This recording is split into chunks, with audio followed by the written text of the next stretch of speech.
بریلی شہر کئی خصوصیات کی وجہ سے بین الاقوامی سطح پر اپنی شناخت رکھتا ہے۔ سرما، فرنیچر، جھمکا، پتنگ اور ماجھے جیسی چیزیں بریلی کو دنیا بھر میں امتیازی حیثیت فراہم کرتی ہیں۔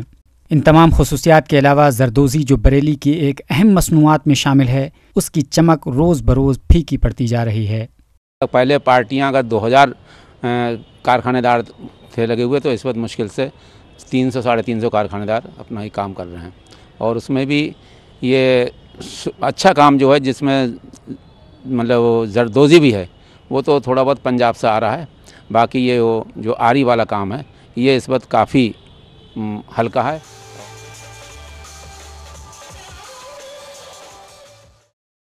ریمپ پر جلوہ بکھیرنے والی اداکاراؤں کا لباس دیکھنے کے بعد اس بات کا اندازہ لگانا مشکل ہے کہ اسے بریلی شہر کی تنگ اور تاریک گلیوں میں غریب خواتین کے ہاتھوں تیار کیا گیا ہے۔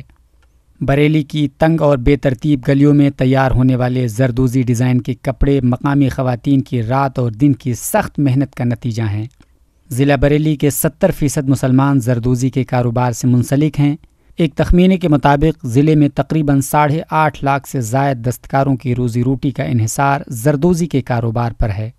گزشتہ 3 برسوں سے مرکزی حکومت کی ایکسپورٹ پالیسی کی تبدیلی سے اس کاروبار کو زبردست نقصان ہوا ہے۔ جو دستکار ایک دن میں 500 سے 800 روپے تک کی کمائی کرتے تھے، ان کی آمدنی اب محض 200 روپے تک محدود ہو کر رہ گئی ہے۔ زردوزی سے 500 کروڑ روپے کا سالانہ کاروبار اب محض 70 کروڑ روپے کے کاروبار تک محدود ہو گیا ہے۔ بتایا جا رہا ہے کہ نوٹ بندی اور GST سے اس کاروبار کو زبردست نقصان ہوا ہے۔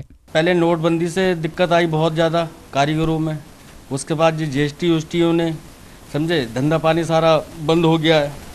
بڑے بزنس مین ہیں بس وہ انہیں کے ہاتھ میں رہ گئے، نیچے کے کاروبار والے ہیں وہ چوپٹ پڑے ہوئے ہیں۔ زردوزی کی باریکیوں سے واقف کاروباریوں کے مطابق دستکاروں کا لاعلم ہونا بھی اس کاروبار کے ناکام ہونے کی ایک بڑی وجہ ہے۔ زمانہ جو ہے وہ کمپیوٹرائز ہے، ساری چیزیں جو ہیں آج کل نئی چیزیں آ گئی ہیں، ڈیزائنر نئے پیس آ گئے ہیں، انہیں کاپیاں نہیں کر پاتے ہیں، وہی پرانی چیزیں بناتے ہیں، وہی چپکن جرکن اور یہ سب لگانا، اس کی وجہ یہ بھی ہے۔ اور رہی صحیح کسر سرکاری پالیسی نے پوری کر دی ہے۔ بریلی سے ETV بھارت کے لیے مستفیض خان کی رپورٹ۔